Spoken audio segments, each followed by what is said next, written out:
Okay, so we are at the chapter 8 cell, the unit of life. We are going to study what is a cell, the cell theory, an overview of cell, then prokaryotic cells, then eukaryotic cells. Okay, now first thing is that the basic unit of life, the cell in all organisms. Okay, all organisms are composed of cells, right? Some are composed of a single cell and are called unicellular organisms, while others, like us, compose of many cells and are multicellular organisms. And generally, all animals they are multicellular from puriferans to chordata, right? What is a cell? Unicellular organisms are capable of independent existence and performing the essential functions of life. Okay, anything less than a complete structure of a cell does not ensure independent living. Anything less than a complete structure of a cell, if the structure is not complete, if it's something incomplete, then it does not going to ensure the independent living existence. Hence, cell is the fundamental structural and functional unit of all living organisms. So this is why cell is the fundamental structural and functional unit of all living organisms. Now, Anton von Leeuwenhoek first saw and described a live cell, not dead cell. First saw and described a live cell. Now, Robert Brown later discovered the nucleus. Robert Brown discovered the nucleus. The invention of the microscope and its improvement leading to the electron microscope reveal all the structural details. This is not important, but yeah. Now we are talking about the cell theory. We study what is a cell. We are talking about the cell theory. In 1838, Matthias Sheldon, a German botanist, examined a large number of plants and observed that all plants are composed of different kinds of cells which form the tissues of the plant. So he observed the plants and their tissues. At the same time, Theodor Schwann, in next year, that is 1839, a German zoologist, it was German botanist, Matthias Sheldon, German botanist, and Theodor Schwann, 1839, it is German zoologist. Okay, studied different types of animals. So he studied animal cells, okay, and reported that cells had thin outer layer which is known as the plasma membrane in animal cells, right? He also studied the plant tissues, that the presence of cell wall is unique to their character, right? So Schwann studied animal cells and plant cells, and here Sheldon studied tissues of plant cells, right now. So So, on the basis of this, Schwann proposed the hypothesis that the bodies of animals and plants are composed of cells and products of cells. So, Schwann proposed this. Okay. Now, Sheldon and Schwann together formulated the cell theory. This theory, however, did not explain as how new lives were formed. Rudolf Virchow in 1855 first explained. in 1855 first explained that the cells divided and new cells are formed from pre-existing cells, omnicelluli cellula. He modified the hypothesis of Sheldon and Schwann to give the cell theory a final shape. The cell theory as understood today is all living organisms are composed of cells and products of cells. All cells arise from pre-existing cells. Okay, so this is it. Now we are going to study the third context, that is an overview of a cell. Now, in the overview of a cell, it's too much. Okay, we study the onion cells, which is a typical plant cell.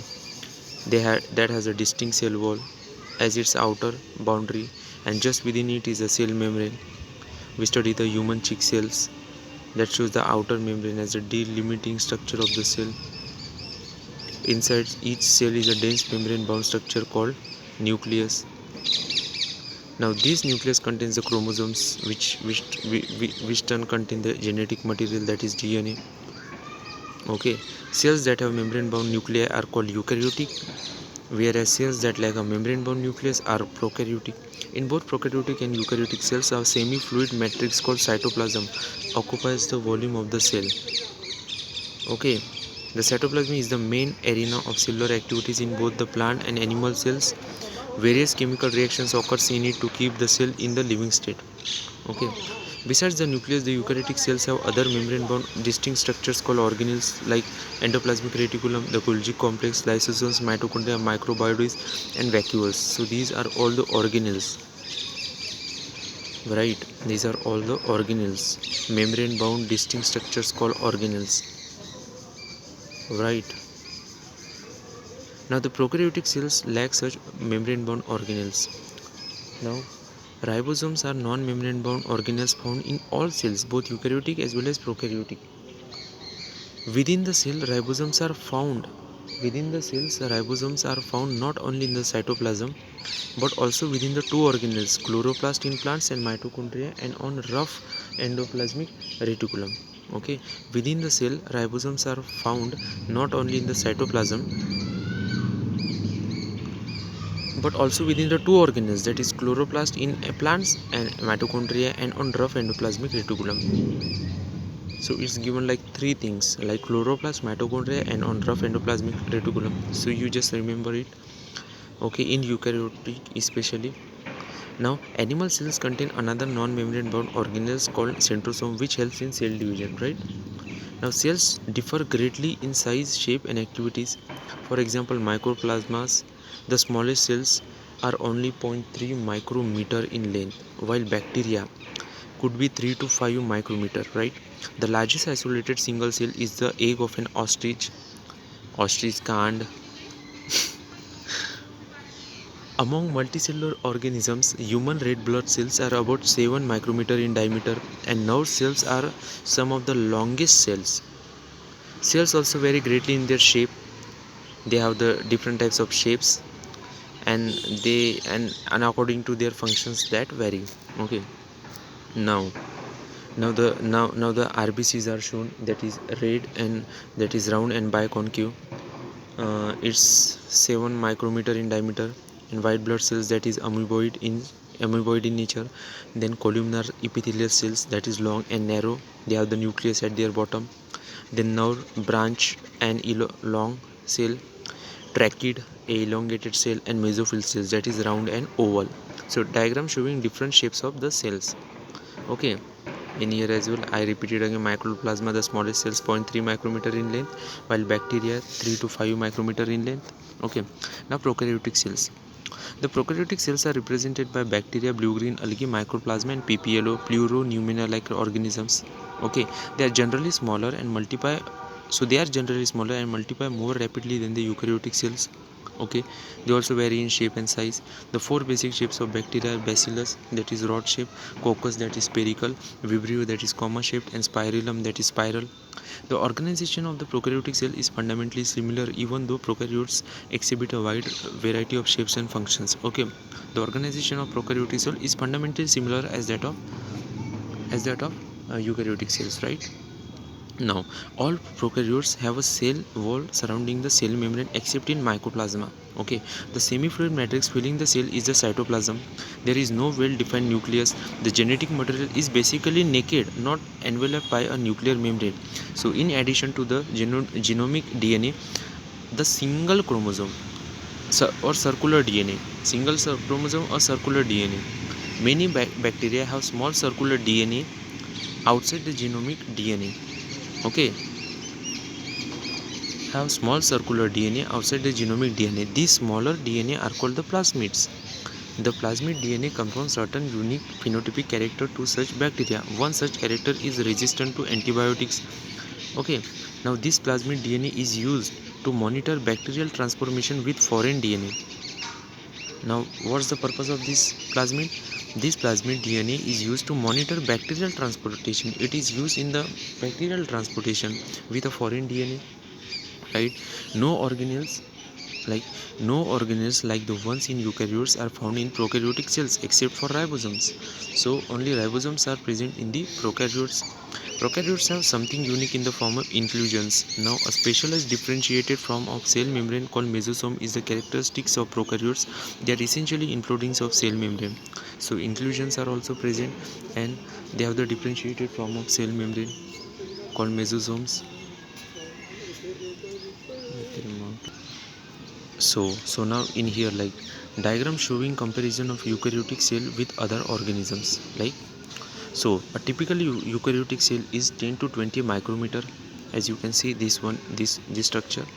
Then there is a typical bacteria that is 1 to 2 micrometer in length. Then that is PPLO, that is pleuronumina like organisms about 0.1 micrometer. And then there are the viruses point 0.02 to 0.2 micrometer. Okay, 0.02 to 0.2 micrometer.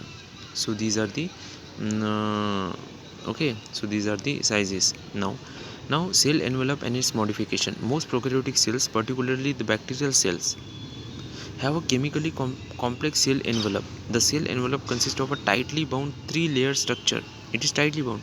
The outermost glycocalyx followed by the okay, okay. So the outermost glycocalyx followed by the cell wall. Okay, followed by the cell wall means outermost is a glycocalyx, then inside is a cell wall, and then the plasma membrane. Although each layer of the envelope performs distinct function, they act together as a single protective unit. Bacteria can be classified into two groups on the basis of the differences in the cell envelopes and the manner in which they respond to the staining procedure developed by gram. Via those that take up the gram stain are gram positive, and others that do not are called gram negative bacteria. Okay, now glycocalyx differs in composition and thickness among different bacteria. It could be loose sheath called a slim layer in some, while in others it may be thick and tough, that is capsule. So glycocalyx can be slime layer, that is loose sheath, or thick or tough, that is capsule. Now the cell wall determines the shape of the cell and provides a strong structural support to prevent the bacterium from bursting or collapsing. Okay, the plasma membrane is selectively permeable in nature and interacts with the outside world. This membrane is similar structurally to that of the eukaryotes, right? Thus, a special membranous structure is the mesosome, which is formed by the extensions of the plasma membrane into the cell. These extensions are in the form of vesicles, tubules, and lamellae. Now they help in the cell wall.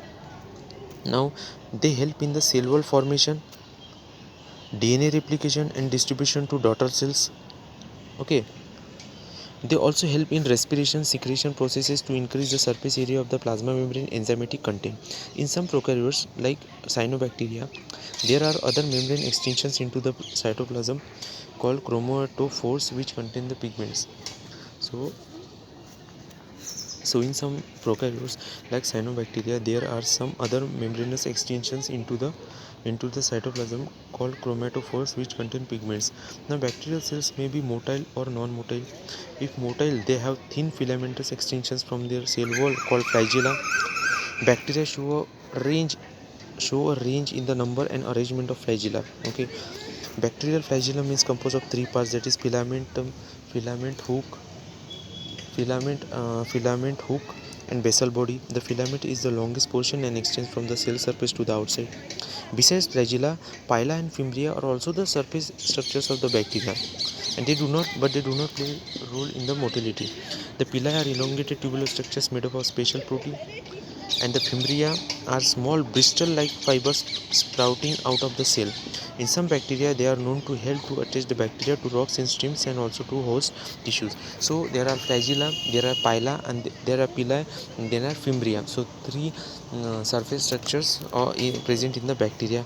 Okay, not all bacteria are motile. If they are motile, they have the flagella.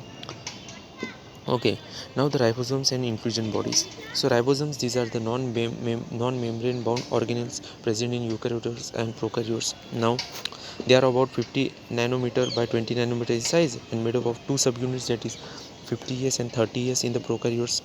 In prokaryotes, ribosomes are associated with the plasma membrane of the cell, right?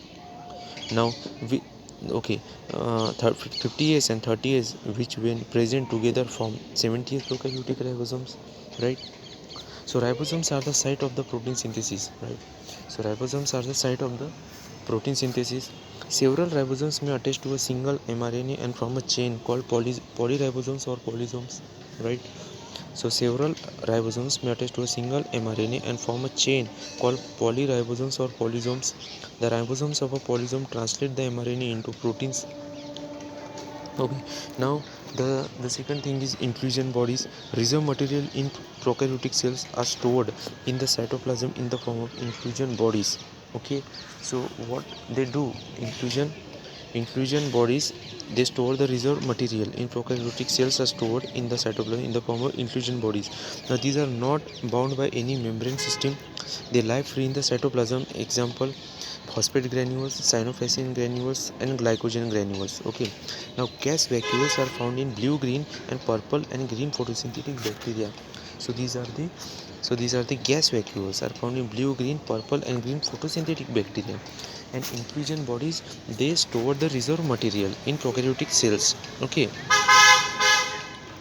Okay, now talking about the eukaryotic cells. So prokaryotic cells is over. Now the eukaryotic cells. Now what about the eukaryotic cells?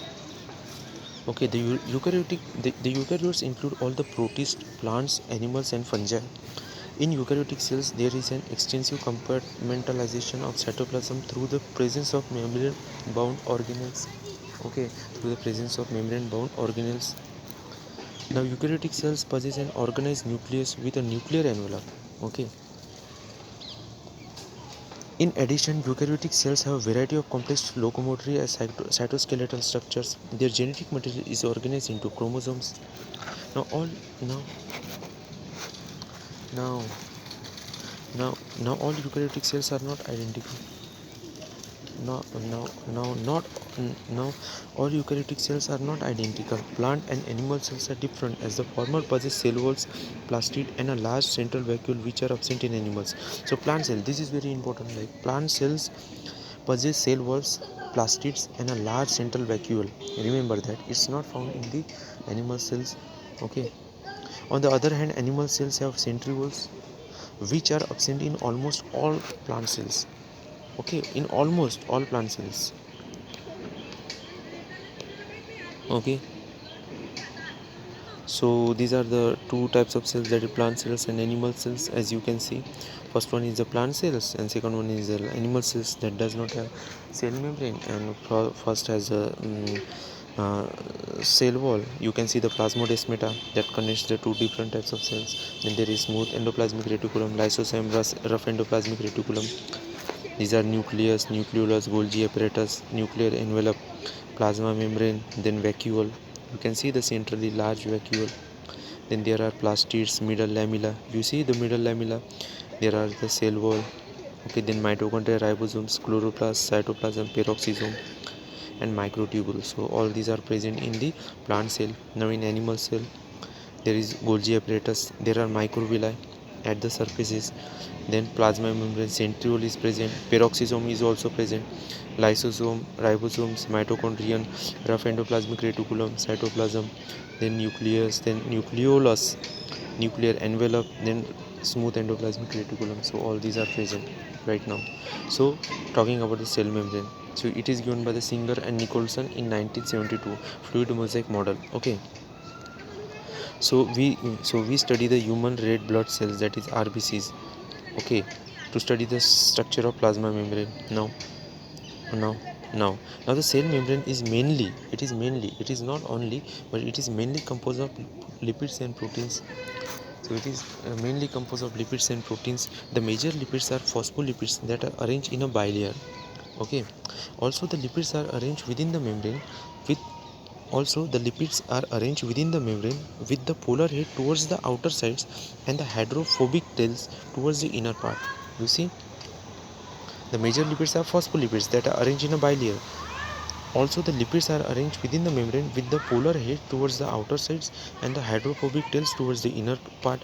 Now, when the hydrophobic tails towards the inside, that means this ensures that the non-polar tail of saturated hydrocarbons is protected, which is not polar. Okay.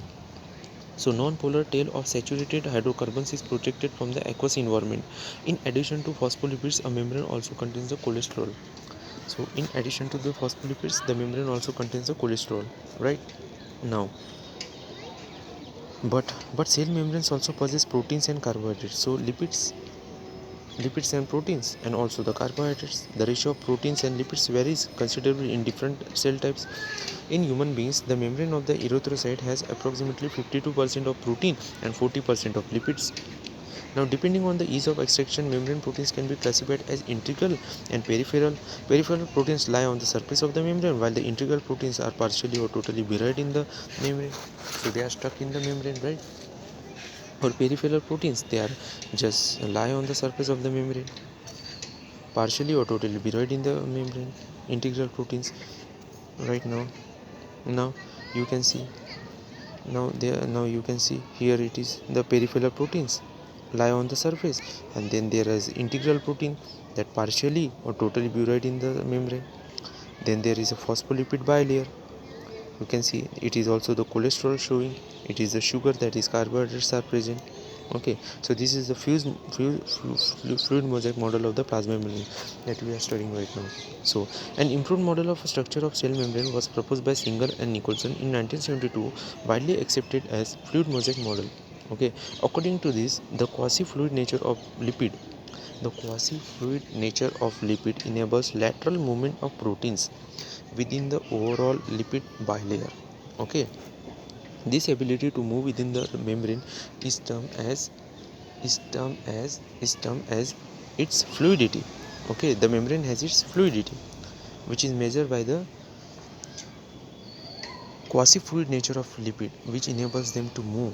Okay, now the fluid nature of the membrane is also important from the point of view of functions like cell growth, formation of intercellular junctions, secretion, endocytosis, and cell division. One of the most important functions of the plasma membrane is the transport of micromolecules across it. Now there is passive transport, there is osmosis, there is active transport. In active transport, it is a use of ATP and Na plus and K plus pump from lower to the higher concentration. Okay, it is energy recurring process. And then there is osmosis, that is the the movement of water from higher to lower, that is the osmosis. Okay, uh, and then there is also a passive transport. Many molecules can move briefly across the membrane without any requirement of energy, and this is called the passive transport. And neutral molecules may also move the membrane by the process of simple division along the concentration gradient, that is from higher to lower. Okay, and the membrane is selectively permeable, as I told you. This is why there is passive transport or osmosis and active transport.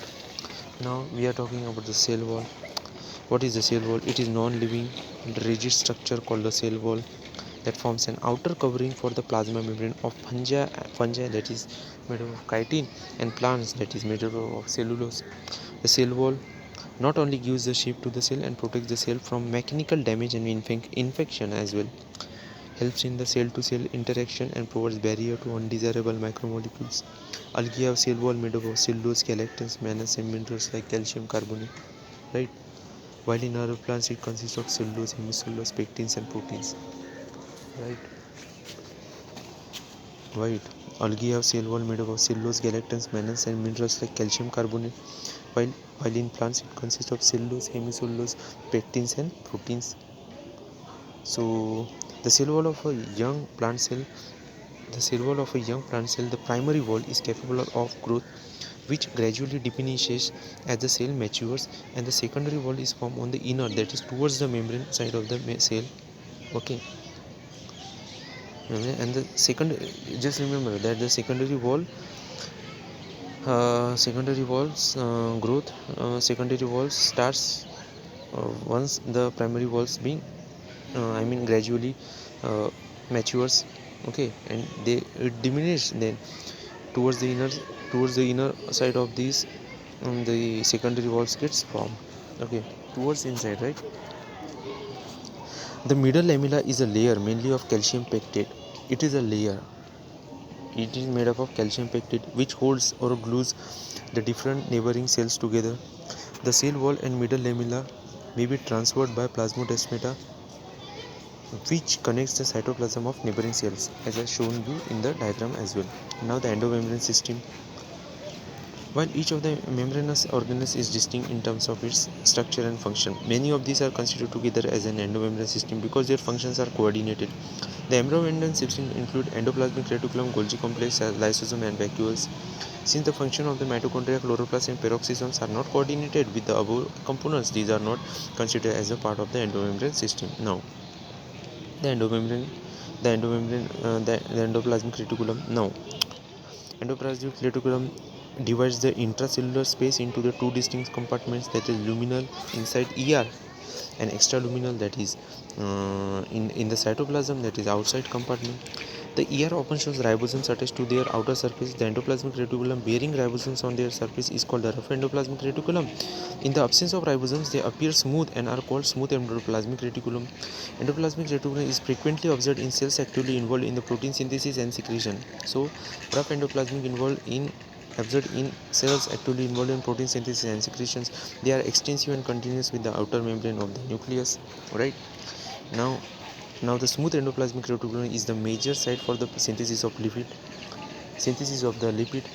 Okay, in animal cells, lipid like steroidal hormones are synthesized in SER, that is smooth endoplasmic reticulum. As you can see the diagram, as I shown you the endoplasmic reticulum, it has a nucleus attached to the, there is a endoplasmic reticulum, that is rough endoplasmic reticulum and smooth endoplasmic reticulum. Rough endoplasmic reticulum that has ribosomes over it, and then smooth endoplasmic reticulum that does not have ribosomes over it. So as you can see, now the now the next thing is the Golgi apparatus. Now, Camillo Golgi in 1898, right? In 1898, first observed densely stained reticular structures near the nucleus, not attached to the nucleus, but near the nucleus. These were later named Golgi bodies after him. They consist of flat, disc-shaped sacs or cisternae of 0.5 micrometer to 1 micrometer in diameter. These are stacked parallel to each other. They varied in number. Okay, the Golgi cisternae are concentrically arranged near the nucleus with distinct convex or cis or the forming phase, and convex and concave trans or the maturing phase. Okay, the cis and trans phase of the organelle are entirely different, but they are interconnected, right? Okay, okay, so we are talking about the Golgi apparatus. So the Golgi apparatus principally performs the function of packaging materials to be delivered either to the intracellular targets or exceeded outside the cell. The materials to be packaged in the form of vesicles from the ER fuse with the cis phase of the Golgi apparatus and move towards the maturing phase. This explains why the Golgi apparatus remains in close association with the endoplasmic reticulum. A number of protein synthesis by ribosomes on the endoplasmic reticulum are modified in the cisternae of Golgi apparatus before they are released from its trans phase. Golgi apparatus. Okay, so the Golgi apparatus is the important site of formation of glycoproteins and glycolipids. Glycoproteins and glycolipids. So it's kind of coating. It's kind of packaging. Okay, modification in the Golgi apparatus that takes place. That's all written in here. Okay, so this is why the Golgi apparatus is present near the endoplasmic reticulum. Okay, and then there is a lysosomes, that is the third membrane of the endoplasmic reticulum, endomembrane system. They are the membrane bound vesicular structures formed by the process of packaging in the Golgi apparatus, right? The isolated lysosomal vesicles have been found to be very rich in almost all types of hydrolytic enzymes, hydrolysis, that is lipases, proteases, carbohydrates, optimally activate the active pH. Okay, these enzymes are capable of digesting carbohydrates, proteins, lipids, and nucleic acids, right? Then after there is a vacuoles. The vacuole is a membrane bound space found in the cytoplasm. So vacuole is a membrane-bound space found in the cytoplasm. It contains water, sap, excretory product, and other materials not useful for the cell. So it contains all the waste like water, sap, excretory product, and other materials not useful for the cell. The vacuole is bound by a single membrane called tonoplast. In plant cells, the vacuoles can occupy up to 90% of the volume of the cell. As I told you, the last centrally placed vacuoles are present in the plant cells. In plants, the tonoplast facilitates the transport of a number of ions and other materials against concentration gradients into the vacuole. Hence, their concentration is significantly higher in the vacuole than in the cytoplasm. Now, in the amoeba, the contractile vacuole it is for the osmoregulation and excretion. And in many cells, in the protist as well, the food vacuoles are formed by the engulfing the food particles. So in amoeba there are the contractile vacuole. In protista, as in many cells, there are food vacuoles that engulf the food particles. So these are the vacuoles. Now coming to the mitochondria. They are unless specifically stained are not easily visible under the microscope. They should be stained. Okay. Typically, it is a sausage shape or cylindrical, having a diameter something. Now, it is a double membrane bound structure with outer membrane and inner membrane. It has the two aqueous compartments, outer compartment and inner compartment. Inner compartment is filled with a dense homogeneous substance called the matrix. The outer membrane forms the continuous limiting boundary of organelle. The inner membrane forms the number of enfoldings, that is crista, towards the matrix, that increases the surface area. And all the two membranes, that is outer and inner, they have their own specific enzymes associated with the mitochondrial functions. Very important. Mitochondria, sites of aerobic respiration. They produce cellular energy in the form of ATP, hence they are powerhouses of the cell. Matrix possess, very important, single circular DNA molecule, a few RNA molecule, ribosomes 70 years, and the components required for the synthesis of proteins. The mitochondria divide by fission. Single circular DNA molecule, a few RNA molecules, ribosomes 70 years, and components required for the synthesis of proteins. Okay. Now talking about the plastids. Now the plastids are found in all plant cells and in euglenoids. These are easily observed under the microscopes as they are large. So plastids are large, so they can be easily observable. Okay, they have the pigments. Okay, based on the type of pigments, plastids can be defined into like chloroplast, chromoplast, and leucoplast. Right. What about the chloroplast? Now the chloroplast contain chlorophyll and carotene pigments, which are responsible for trapping the light energy essential for photosynthesis. In chromoplast, the fat-soluble carotenoid pigments like carotene and xanthophylls and others are present. This gives them yellow, orange color, red color. Leucoplast, these are colorless plastids, and they store nutrients. Like amyloplast, store carbohydrates, that is starch. Example, potato. Amyloplast plastid stores the carbohydrate starch in potato. Elioplast stores oils and fats, whereas aleuroplast store the proteins. Now the majority of chloroplasts of green plants are found in mesophyll cells of the leaves. Okay, they also have the varied type of shapes. Their numbers are varies. Their number varies from 1 per cell of the Chlamydomonas, a green alga, to 20 to 40 per cell in the mesophyll. Okay. Now okay now like mitochondria, like mitochondria and chloroplast are also double membrane bound. Of the two, the inner chloroplast membrane is relatively less permeable, and of the two, the inner chloroplast membrane is relatively less permeable. Okay. The space limited by the inner membrane of the chloroplast is called the stroma. It has a stroma. A number of organized platen membranous sacs called the thylakoids. Platen membranous sacs, these are thylakoids, present in the stroma. They are arranged in stacks like the spires of coins called grana. Okay, or the intergranal thylakoids, or the intergranal thylakoids. In addition, there are flat membranous tubules called the stroma lamellae connecting the thylakoids of the different grana.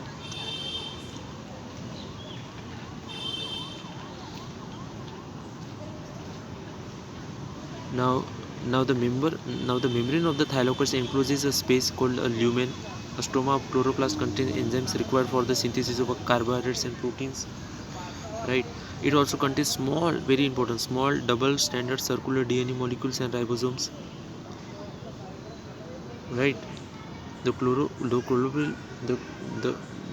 chlorophyll pigments are present in the thylakoids. The ribosomes of the chloroplast are smaller, that is 70 years, than the cytoplasmic ribosomes, that are 80 years. Now these are the outer membrane, these are the inner membrane, then there are the granum, there are thylakoid, there are stroma lamella, then there is a stroma. So this is the view of the chloroplast. Now we are talking about the ribosomes. So these are the granular structures. So ribosomes are the granular structures first observed under the electron microscopes as a dense particles by the George Palade in 1953. They are composed of ribonucleic acid, that is RNA, and proteins, and are not surrounded by any membrane. As you can see, the large unit, large subunit, then small subunit, and they together they form like this. Okay, so okay, so they are composed of ribonucleic acid, that is RNA, and proteins, and are not surrounded by any membrane. Then then uh, then the eukaryotic ribosomes are ATS. Okay, so the eukaryotic ribosomes are ATS, while the prokaryotic ribosomes are 70S. So the eukaryotic ribosomes are ATS, and while the prokaryotic ribosomes are 70S. Each ribosomes has each ribosome has two subunits, the larger and smaller subunits. The two subunits of ATS at 60S and 40S, while that of 70S it is 50S and 30S. S, it is a Swedberg unit, stands for sedimentation coefficient. It is indirectly a measure of density and size. Both 70S and ATS ribosomes are composed of two subunits, right? Now the second part is the cycloskeleton. Now, what are the cycloskeleton? These are the proteins, these are the microtubules, these are microfilaments, these are the intermediate filaments present in the cytoplasm, is collectively referred to as the cytoskeleton. The cytoskeleton in a cell are involved in many functions such as mechanical support, motility, and maintenance of the shape of the cells. Right? Support motility and maintenance of the shape of the cells. Remember the motility. Okay. Now, cilia and flagella, and then the centrosome and centrioles. Now, cilia and flagella. Okay, they show the 9+2 arrangement. Okay, 9+2 arrangement. Cilia and flagella, these are the hair like outgrowths of the cell membrane. Firstly, okay, the cilia are small. Okay, they causing the movement of either the cell or the surrounding fluid. Okay, flagella are comparatively larger and responsible for only cell movement, maybe only for cell movement. Okay, the prokaryotic bacteria also possess flagella, but these are structurally different from that of the eukaryotic flagella. So the flagella of prokaryotic and eukaryotic, these are the different. Okay, okay, okay. Now the cilia and the flagellum show that they are covered with the plasma membrane. Both the cilia and flagella, their core is called the axoneme. Now all these axonemes, that is a central part, this possess a number of microtubules running parallel to the long axis. The axoneme usually has 9 doublets of radially arranged peripheral microtubules and a pair of centrally located microtubules. Such an arrangement of axonemal microtubules is referred to as 9+2 array. Okay, now the central tubules are connected by bridges and is also enclosed by a central sheath. I will show you to the diagram. Let me finish this first, which is connected to one of the tubules of the each peripheral doublets by radial spokes. Thus there are 9 radial spokes because there are 9 doublets, right? 9 doublets of radially arranged peripheral microtubules. So there are 9 radial spokes. The peripheral doublets are also connected by linkers. These peripheral microtubules, these peripheral doublets are also interconnected by linkers. Both the cilia and flagellum emerge from the centriole-like structure called the basal bodies. Now both the cilium and the flagellum emerge from the centriole-like structure called the basal bodies. Okay. Now the centriole and centrioles. Now centrosome. So these are the is an organelle usually containing two cylindrical structures called centrioles. They are surrounded by amorphous pericentriolar materials. Okay, both the centrioles in centrosome lie perpendicular to each other, in which each has an organization like cartwheel. So both the centrioles have the organizations like a cartwheel. They are made up of 9 evenly spaced peripheral fibrils of tubulin proteins. 9 evenly spaced peripheral fibrils of tubulin protein. Each of the peripheral fibril is a triplet. Now it's triplet. There was doublet in cilia and flagella. Now, the adjacent triplets are also linked. The central part of the proximal region of the centriole is also proteinaceous and called the hub, which is connected with tubules of peripheral triplets by radial spokes and made up of protein. The centrioles form the basal body of cilia and flagella and spindle fibers that give rise to spindle apparatus during cell division in animal cells. The centrioles form the basal body of cilia and flagella and spindle fibers that gives rise to spindle apparatus during the division in the cell. So this is the functions of the centriole. Okay, now the nucleus, we are going to study the nucleus. Okay, so we are going to study the nucleus. We just finish it. Okay, the nucleus as a cell organ was first described by Robert Brown as early in 1831. Okay, later the material of the nucleus stained by the basic dyes was given the name chromatin. was given the name chromatin by Fleming. When it was stained by the basic dyes, it was given the name chromatin by Fleming. Okay. Then there is a nucleoplasm, then there is the nucleolus, then there are the nucleopore, nuclear membrane. This is the structure of nucleus. Now the interface nucleus, that is when the nucleus of a cell, when it is not dividing, has highly extended and elaborate nucleoprotein fibers called chromatin. Nuclear matrix and one or more spherical bodies are the nucleoli. Okay. So now the nuclear envelope, which consists of two parallel membranes with a space between them that is 10 to 50 nanometer, called the perinuclear space. Okay. And forms a barrier between the materials present inside the nucleus and that of the cytoplasm, right? That of the cytoplasm. The outer membrane usually remains continuous with the endoplasmic reticulum and also bears the ribosomes on it, which is a rough endoplasmic reticulum. At a number at a number of places, the nuclear envelope is interrupted by minute pores, which are formed by the fusion of its two membranes. Okay. These nuclear pores are the passages through which movement of RNA and protein molecules takes place in both directions between the nucleus and the cytoplasm. I repeat this line again, very important. These nuclear pores are the passages. They are the gaps through which movement of RNA and protein molecules takes place in both the directions between the nucleus and the cytoplasm. Normally, there is only one nucleus per cell. Variation in the number of nuclei are also frequently observed. Okay. There also been the cells more than one nucleus per cell. Some mature cells even lacks nucleus. Example: erythrocytes of many mammals and sieve tube cells of vascular plants. Some mature cells even lack nucleus. Example: erythrocytes of many mammals and sieve tube cells of vascular plants. Now, the nucleus matrix or the nucleoplasm contains nucleolus and chromatin. Right? The nucleoli are spherical structures present in the nucleoplasm. Right? The content of nucleolus is continuous with the rest of the nucleoplasm, as it is not a membrane bound structure. It is site for active ribosomal RNA synthesis. So it is active ribosomal RNA synthesis. Larger and more numerous nucleoli are present in cells actively carrying out protein synthesis. So larger and more numerous nucleoli are present in cells actively carrying out protein synthesis. Okay.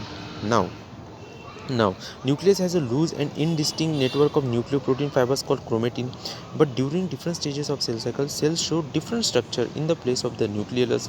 Now, chromatin contains DNA. Very important line. Chromatin contains DNA, some basic proteins called histones, and some non-histone proteins, some non-histone proteins, and also RNA. Okay. A single human cell has approximately 2-meter long thread of DNA distributed among its 46, it means 23 pairs chromosomes. Right? Now, okay, DNA packaging in the form of chromosome, you will study in the class 12. Now, every chromosome visible only in dividing cells essentially has a primary constriction or the centromere, on the sides of which disc-shaped structures called the kinetochores are present. Okay, in here you can see the diagram. On their sides, these are the kinetochores, these are the structures, okay, are present. Now the centromere holds two chromatids of a chromosome. Based on the position of centromere, the chromosomes can be classified into four types: a metacentric chromosome, a submetacentric chromosome, acrocentric chromosome, and telocentric chromosome. So in metacentric chromosome has a middle centromere forming two equal arms of the chromosome. The submetacentric chromosomes has centromere slightly away from the middle of the chromosome, resulting into one shorter arm and one longer arm. Right? In case of acrocentric chromosome, the centromere is situated close to its end, forming the extremely short and one very long arm, whereas the telocentric chromosome has a terminal centromere, as you can see in here. Like this one is the metacentric, it's equal on the both sides, and these two are the submetacentric, and this one is the acrocentric, and telocentric it's not given in the NCERT. So this is all. So this is it, and the types of chromosomes based on the position of centromere. Now, sometimes a few chromosomes have non-staining secondary constrictions at a constant location. Okay, this gives the appearance of a small fragment called the satellite. we call it a satellite at a constant location. Very important term. Okay, now the microbodies, a last membrane bound organelle. You can see many membrane bound minute vesicles called microbodies that contain various enzymes are present in both plant and animal cells. So this is all exercise, and I just left something which I am going to cover, the diagrams of cilia and flagella. That's all. Okay, so these are the diagram of the electron microscope. Okay, the section of cilia and flagella showing different parts. Okay, so both have the same structure. Now the plasma membrane, then there is axoneme, that is core. They are the peripheral microtubules, they are in doublets. Okay, then there are interdoublet bridge. Okay, then there are central microtubule, they are connected by the bridge. Okay, then there are 9 radial spoke, then there is a central sheath that covering the central microtubules. So these are all the cilia and flagella. Okay, so this is it. So this is all like the, or I think I also skip the mitochondria structure. Wait, let me explain you mitochondria structure as well. Okay, so this one is the mitochondria structure, the structure of mitochondria. Okay, so the outer membrane, as you can see on the outer side, then there is a inner membrane, then there is a matrix. Okay, and matrix, then there is a intermembrane space, and then there are the crista. So this is all the things.